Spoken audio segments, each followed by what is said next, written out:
Добрий ранок. В ефірі програма «Саба». У студії працює Олександра Сенько. І сьогодні у нас особливий ефір, присвячений цікавій історичній постаті. Друзі-льотчики говорили про нього, що в повітрі він як лев. Вороги називали його загрозою месерів і чорним дияволом. Під час Другої світової війни він зробив 603 бойових вильоти, збив 49 літаків.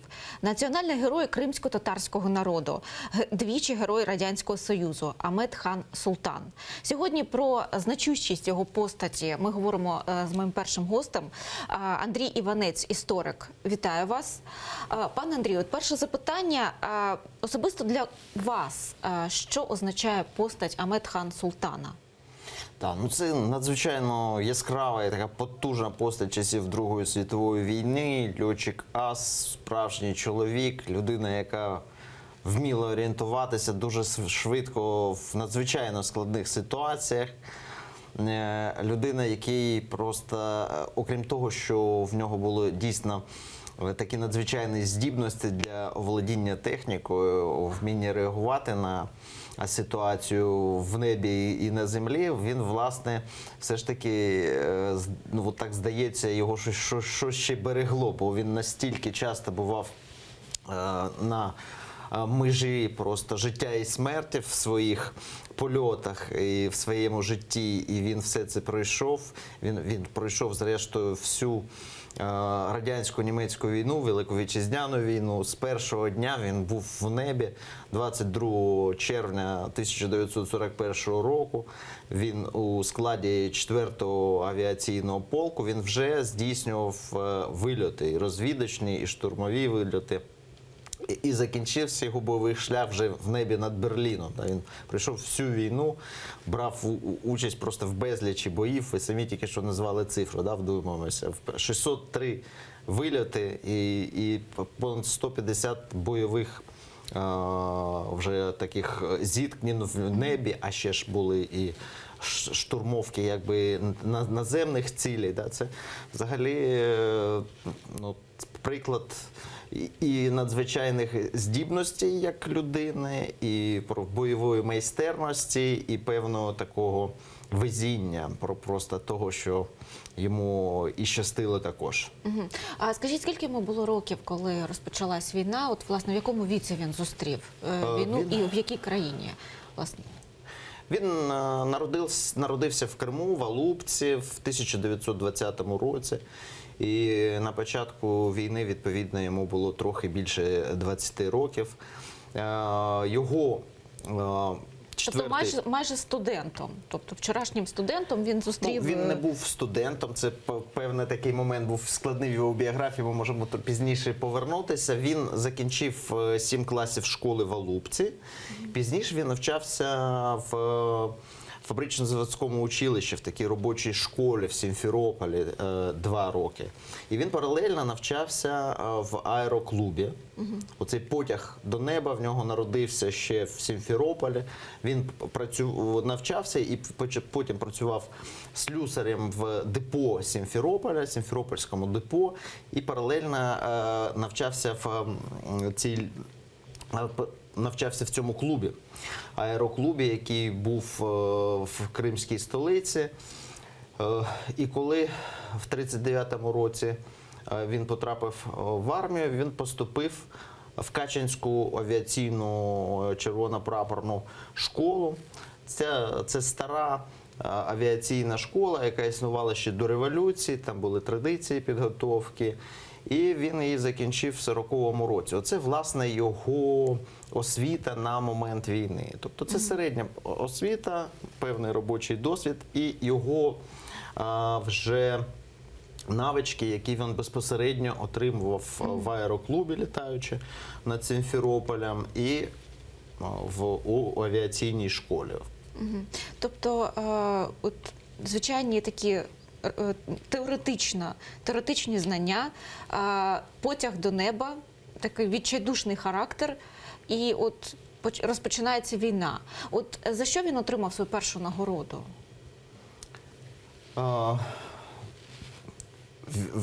Ще будучи у складі цього 4-го авіаційного полку, який базувався спочатку під Кишиневом, пізніше йшов відступ. Він здійснював понад сотню розвідувальних вильотів, здійснював штурмові вильоти. А перша його велика перемога в небі – це сталося у травні 1942 року вже під Ярославлем, куди потрапила його частина і захищала небо над цим містом. Він розстріляв свій бойовий запас, і йому нічого не лишалося для того, щоб знищити Юнкерс-88 німецький, як здійснити його таран. І він здійснив цей таран. На той момент він вже літав не на радянській, а на британській машині «Харрікейн». Вона під час тарану застрягла просто в цьому Юнкерсі. Це один з моментів, коли йому знадобилося його те відоме вміння орієнтуватися дуже швидко в надзвичайно складних обставинах. Він встиг вискочити і зістрибнути з парашутом. Власне, цей епізод є у фільмі «Хайтарма» режисера Ахтема Сейтаблаєва, який зняв телеканал АТР. От, власне, ви про цей епізод говорите, так? Так, дійсно, в фільмі «Хайтарма», який зняв наш мій земляк Ахтем Сейтаблаєв, відомий український режисер, відомий кримсько-татарський діяч культури. Він обіграв в фільмі цей момент. Невідомо, звісно, наскільки це відповідає історичним реаліям, але це художня правда, яка відображає дух того часу, що особист Кротов у фільмі, ніби за сюжетом фільму він перебуває в Ярославлі, здійснюється обстріл німецькими літаками і бомбардування цього міста. Родина Кротова, їй загрожує пряма небезпека, і він бачить, як знищує цей німецький літак, якийсь радянський літак, і людина, яка зістрибує з парашутом. І він тоді Кротов пообіцяв, що він знайде цього льотчика, і так сталося, що за сюжетом фільму в 44-му році, в момент депортації, він його знайшов і врятував, власне. Хоча закінчилося для кіногероя це печально. Ми зараз перейшли на фільм, на розмову про фільм, а я хотіла б ще трошки повернутись, власне, до самої історичної постаті Ахмед-хан Султана. Ми просто не сказали, яку ж він нагороду отримав. Він отримав за це орден Леніна, і він був представлений вже за свої бойові досягнення до зірки героя. І так сталося, що у 24 серпня 1942 року він отримав першу зірку Героя Радянського Союзу. Загалом, скільки в нього було нагород за Другу світову війну? Це цікаве дуже питання, бо важко зразу порахувати. В нього було дві зірки Героя Радянського Союзу, в нього було 3 ордени Леніна, в нього було декілька орденів Червоного прапора, орден Червоної зірки Олександра Невського, і там можна далі перераховувати. Тобто влада відзначала його бойові заслуги. Тобто це не можна було не відзначити, якщо в нього це настільки було публічно, про це знали всі. Це настільки було на очах. Це прямий результат, як кожен бойовий побратим знав, що існує, я маю на увазі льотчиків, знав, що існує такий ас, який дає дуже високі результати. Він літає на самих різних типах літаків, він збиває наземні цілі, він збиває ворога в повітрі. Це просто було неможливо проігнорувати, бо за війну він збив, на момент отримання, наприклад, першої зірки Героя, він збив вже особисто 11 літаків. 11 літаків. І ще збив десь 19 у групових боях. Тобто ти зараховували зразу декілька льотчиків. Проігнорувати такий факт неможливо. От настільки яскравий воїн, настільки непересічна особистість, настільки досить зухвалий характер, і що підкреслив Ахтем Сейтаблаєв у фільмі «Хайтарма». Скажіть, будь ласка, от як історик, чи ви знаєте факти, чи були прикуті до Ахмедхан Султана прикута увага особливих органів, таких як НКВД, КГБ? Ну, знаючи природу просто того режиму, який існував, то поза сумнівом, що до таких особистостей була однозначна увага спеціальних служб Радянського Союзу, особливо в силу його походження. В нього батько був лакцем, це народ у Дагестані, мати була кримською татаркою на себе. Сам він себе відчував кримчанином, кримським татарином. Він, звісно, знав і поважав батьківську якби лінію, але він народився, виріс в Криму і він працював для свого народу. Проявилася ця його позиція вже поважного льотчика вже після Другої світової війни, коли це було дуже важко робити в силу того, що відбулася депортація. Депортація сьогодні вже навіть на рівні офіційному, на рівні Верховної Ради визнана геноцидом кримсько-татарського народу, оскільки виселення незаконне, злочинне в цілого народу, воно поставило народ на межу виживання. От як він сприймав? Чи є якісь історичні факти? Як він сприйняв цю новину про депортацію? І, власне, чи намагався він якимось чином допомогти, чи зупинити, чи якось вплинути на ситуацію?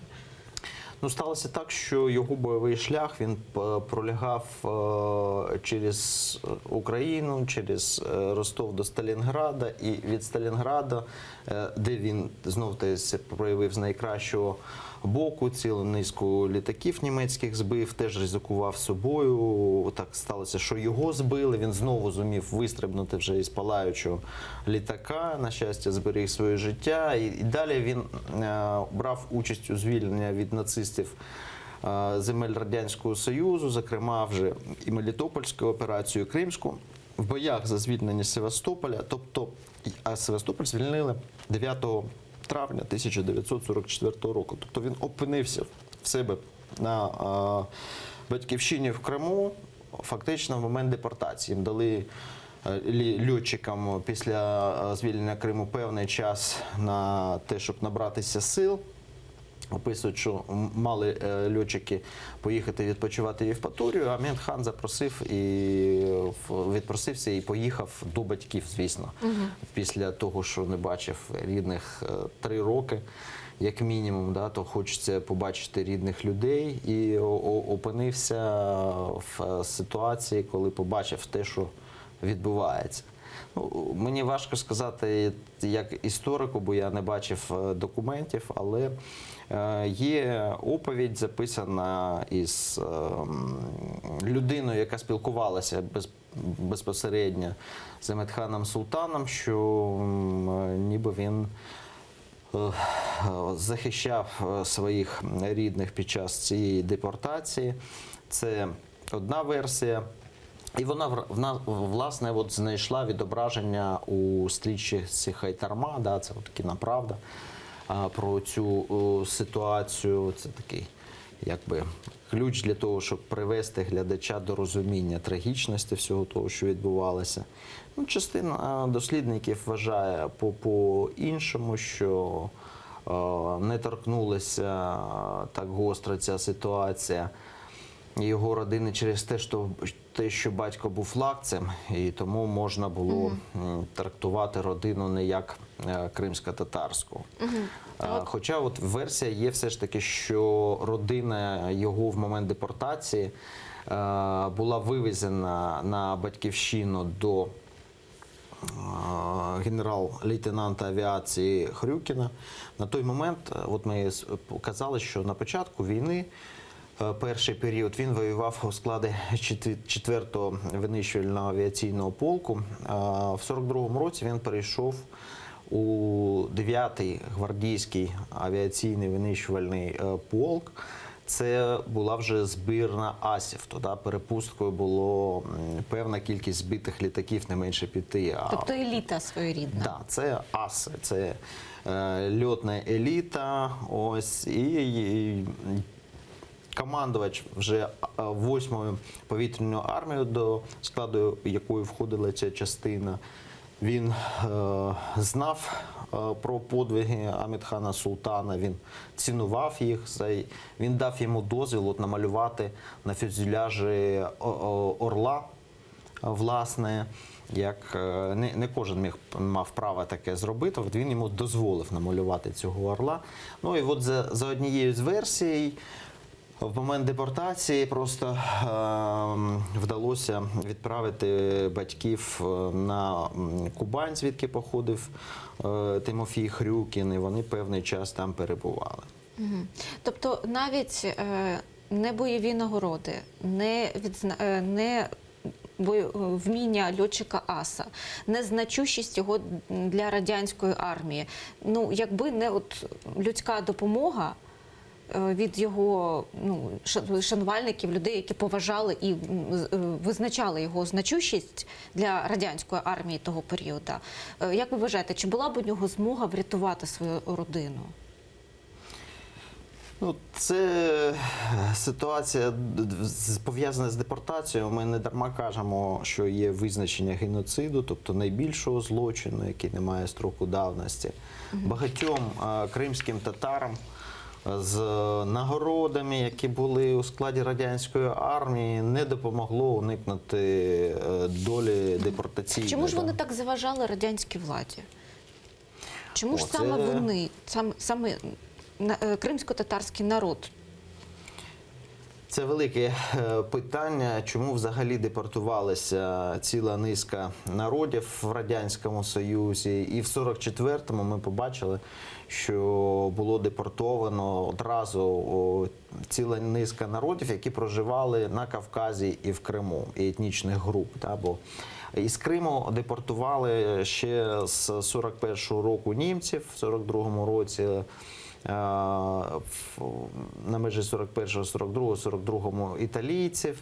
В 44-му році от цілий народ кримсько-татарський депортували, а в червні ще й болгар, греків і вірмен із Криму.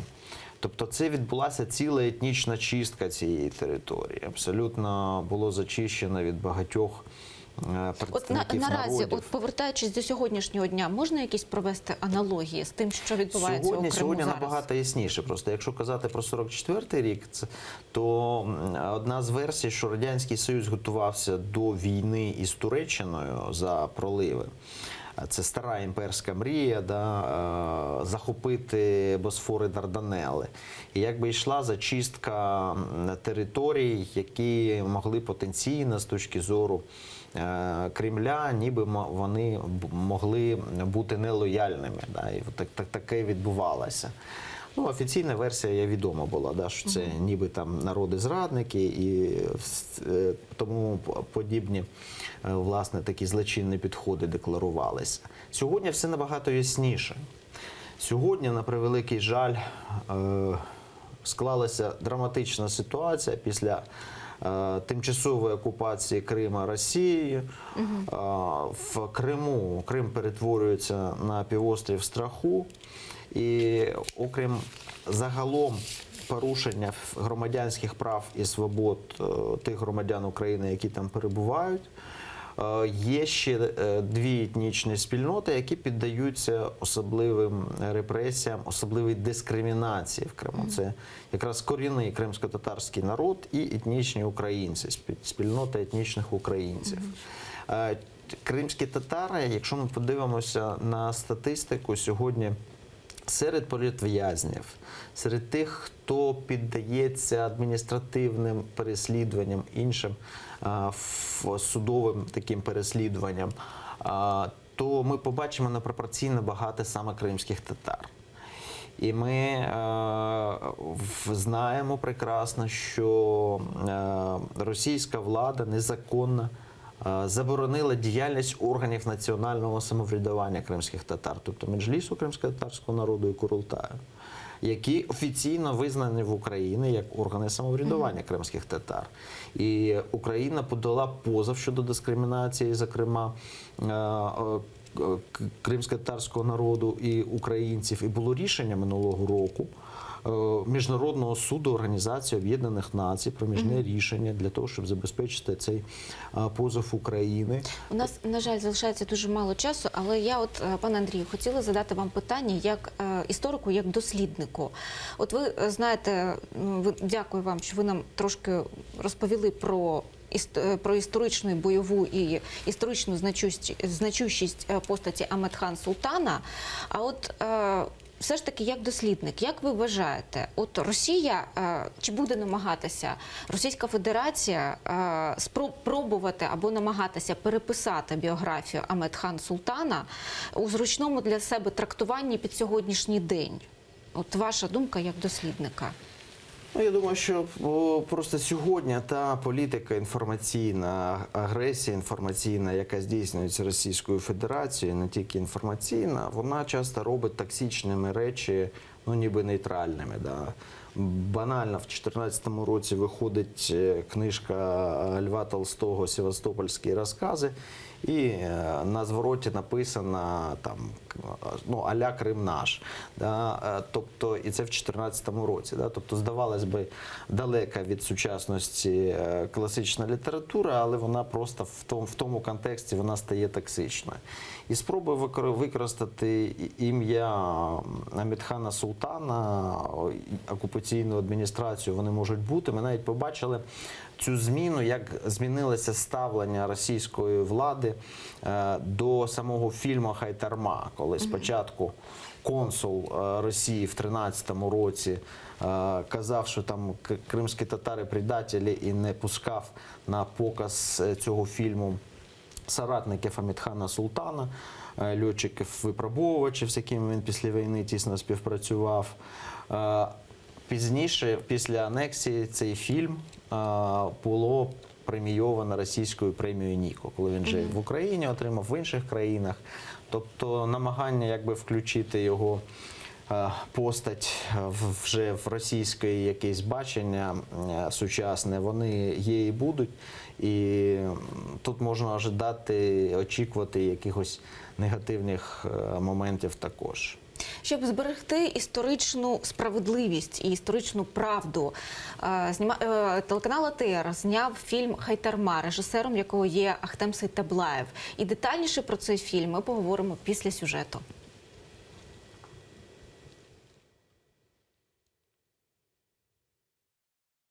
17 травня 2013 року на прем'єру фільму «Хайтарма» Генеральне консульство Росії в Сімферополі не пустило колишніх радянських льотчиків, учнів Амедхана Султана, які приїхали в Сімферополь з Росії. Російський консул Володимир Андрієв настійно не рекомендував їм участь у прем'єрі фільму, тому що він, на думку консула, не відображає всієї правди про колабораціонізм кримських татар, і делегація від Росії не може бути присутньою на фільмі, що викривляє правду про Велику Вітчизняну війну. Пізніше в прямому ефірі телеканалу АТР, пояснюючи свій вчинок, Андрієв заявив, що він вважає очевидним фактом масову зраду кримських татар в роки Великої Вітчизняної війни, і його погляди відповідають офіційній позиції Росії. Заяви російського дипломата отримали різку негативну реакцію з боку спільноти кримських татар, які зажадали відкликати консула та МЗС України. 24 травня МЗС Росії визнало заяви свого генконсула недоречними.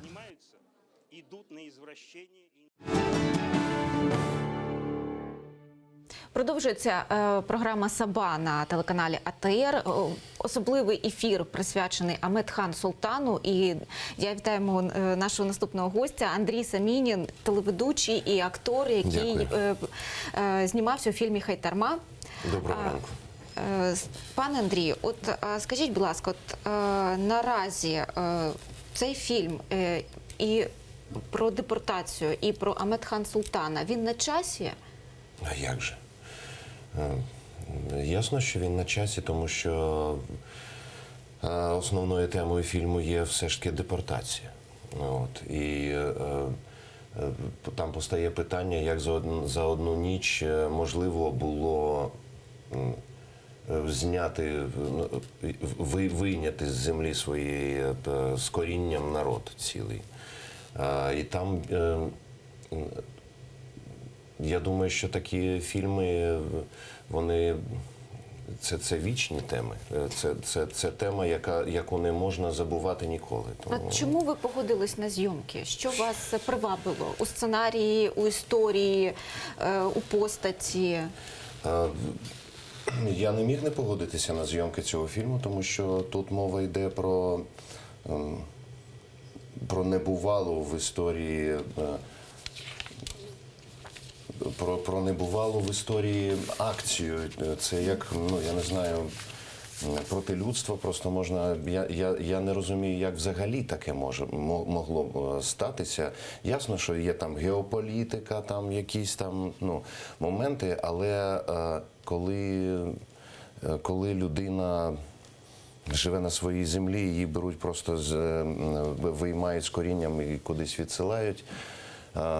Із дому, там, де могили предків, там, де все твоє. Це взагалі така тема, яку оминути неможливо було. Ахтем Цвітаблаєв запросив мене в це кіно як, я не знаю, як друга свого. Я просто маю честь бути його другом. Тому я просто про цю історію знав і до зйомок фільму. У вас, вашими колегами на знімальному майданчику було багато акторів кримських татар. Скажіть, будь ласка, от як з професійного акторського боку, насправді багато було, чи дійсно вони грали, чи настільки це живо у пам'яті, у ДНК, можливо, от, власне, ця біль, тому що дуже багато емоційних, чуттєвих і образів. Так, у мене перед очима стоїть сцена, яку знімали вночі в Бахчисараї. Мали на увазі, що це Алупка повинна бути. Тобто там, де відбуваються саме події фільму. І приїхали люди, вони були дітьми і онуками тих людей, яких депортували. І навіть напевно, що там були люди, які були дітьми саме в момент депортації. Які пережили на собі, які пережили цей момент. І я знаю, що вони за власною ініціативою приїжджали, щоб зніматися в цих сценах. І я пам'ятаю такий епізод, коли там НКВДіст до них звертається і називає їх зрадниками. Там стоять діди, діти, тобто ті, які там, як їх називають, які там допомагали фашистам. І Ахтем попросив декілька разів вистрілити з пістолету, і люди, які там стояли, вони почали просто там ридати. Таке враження, що вмикнулася якась прихована, закрита кнопка, якась рана, яка була у цих людей, вона відкрилася раптом. І от такі, я не знаю, як це назвати, цепна реакція, яка пішла по цих людях. Вони почали плакати, вони почали кричати. Таке враження було, що це відбувається насправді, як у 44-му році. І на мене це справило страшенне враження.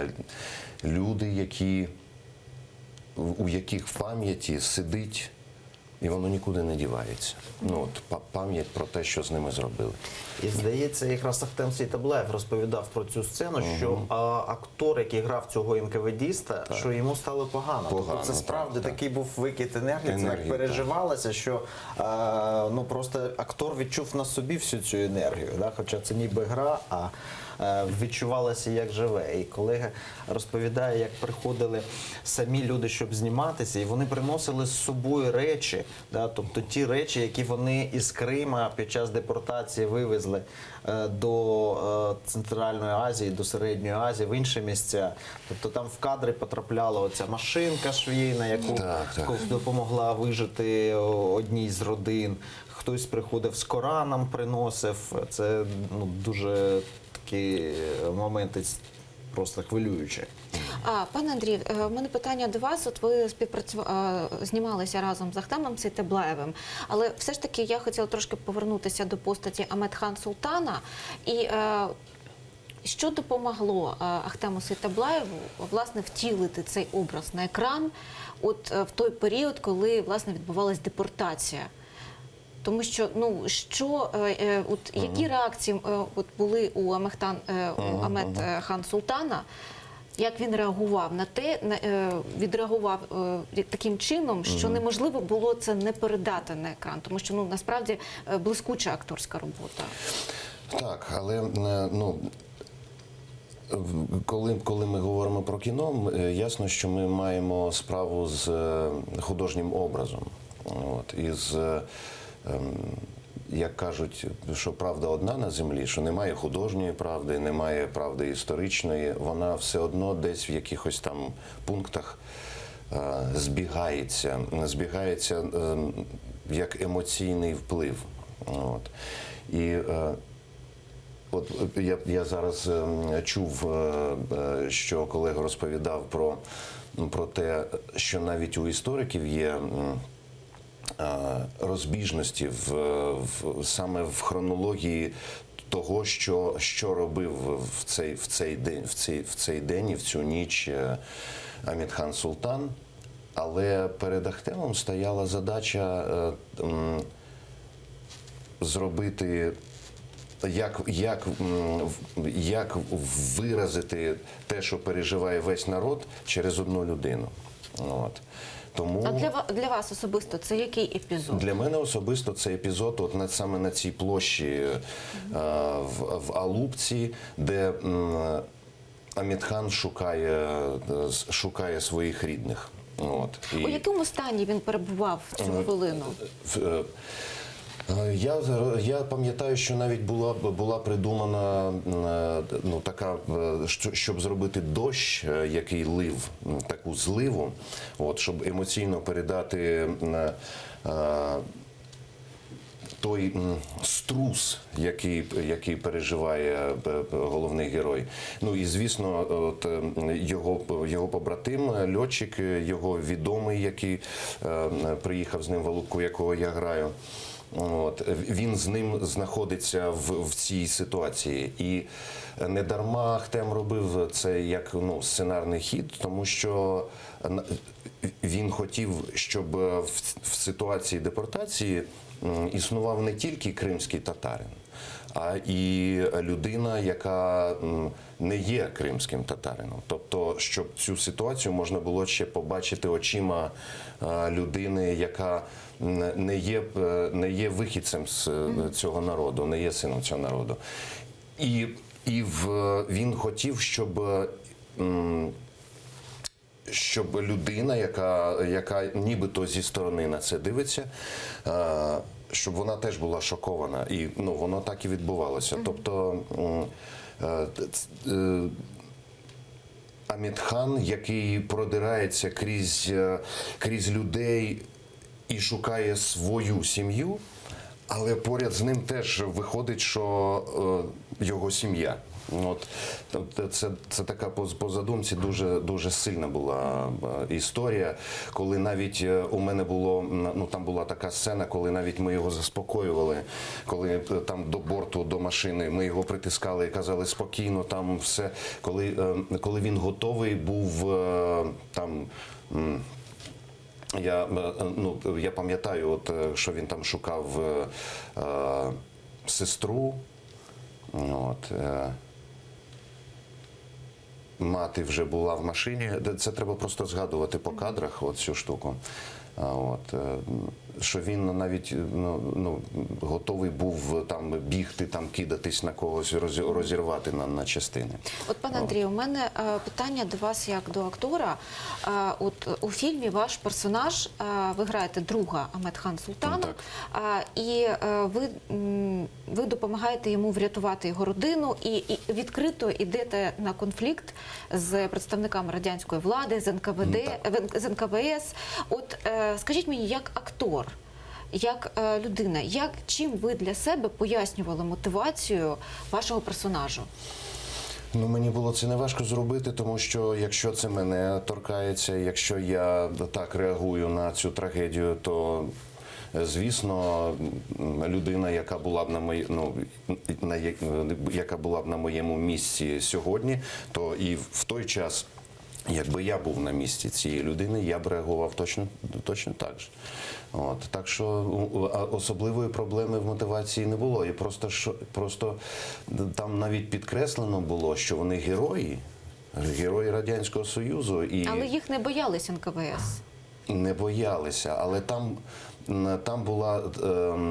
там була сцена коли у дворі у нього, значить, приходять солдати, яких Амедхан сприймає як диверсантів. І коли там виходить його друг, стріляє, але це ж не диверсанти були, тобто, по сценарію, це люди, які там починали оцю зачистку. І там була сцена, коли я приношу йому кітель, він одягає цей кітель, у нього там зірка Героя Радянського Союзу, і вони так збираються там, тобто кажуть, нічого, ми там все, і забираються з цього подвір'я. Тобто там була така сцена, що зірка Героя справляла враження на людей, принаймні до якогось наказу. Скажіть мені, от зйомки відбувались в Криму. Так, Бахчисарай. І от, власне, ми трошки зачепили цю тему, що після того, як фільм вже був готовий до прокату і його готові були показувати у Криму, представники російської анексованої влади намагалися заборонити це. Ще до анексії ще було, якраз 13-й рік, Це була травень 13-го року. Я був саме на цій прем'єрі, їздив у Сімферополь. Це була, для мене це теж дуже драматичний момент. Коли прем'єра фільму відбувається за рік, там пройшло менше року, так, коли анексували Крим. Особисто як ви поставились до цього? Тому що лише після того, як фільм побував на кількох фестивалях, отримав визнання і глядачів, і критиків, потім вже в Росії давали призи, потім якісь були слова сказані. Я вважаю, це елемент війни, тому що Крим – це є кримсько-татарська територія, це є батьківщина, там кожен камінь кричить про те, що це Крим і це кримсько-татарське місце.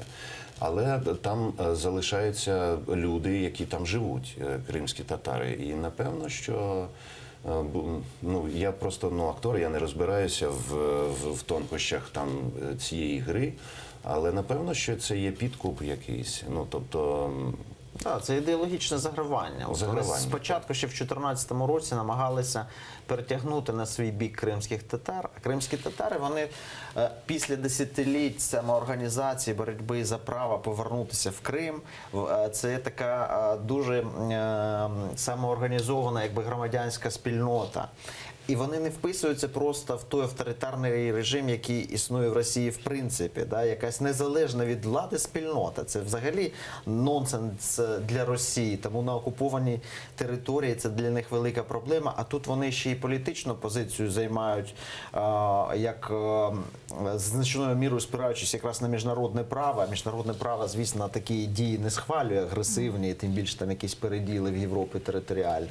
І в результаті ми намагались вони загравати в 2014 році, отримав приз тоді кінофільм від росіян, але в подальшому це якби не допомогло, і вони просто почали дуже широкі такі дискримінаційні заходи стосовно кримських татар. А ще от цікаво, якраз згадали про те, що з дощем оця була сцена. В 13-му році в Кримському співтоваристві теж було величезне збурення щодо цього фільму після дій консула, російського консула Андрієва, таких провокаційних його заяв, намагання зірвати просто презентацію кінофільму. І серед кримських істориків теж були різні думки. І от у нас був історичний діалог між представниками, умовно кажучи, кримськотатарських істориків, умовно кажучи, українських, умовно кажучи, російських істориків. І ми на нього спеціально запросили Ахтема Сеітаблаєва, щоб обговорити цей фільм. І от тоді, окрім всього іншого, була дуже цікава розмова. Він згадував, що були якісь такі знакові моменти під час зйомок фільму.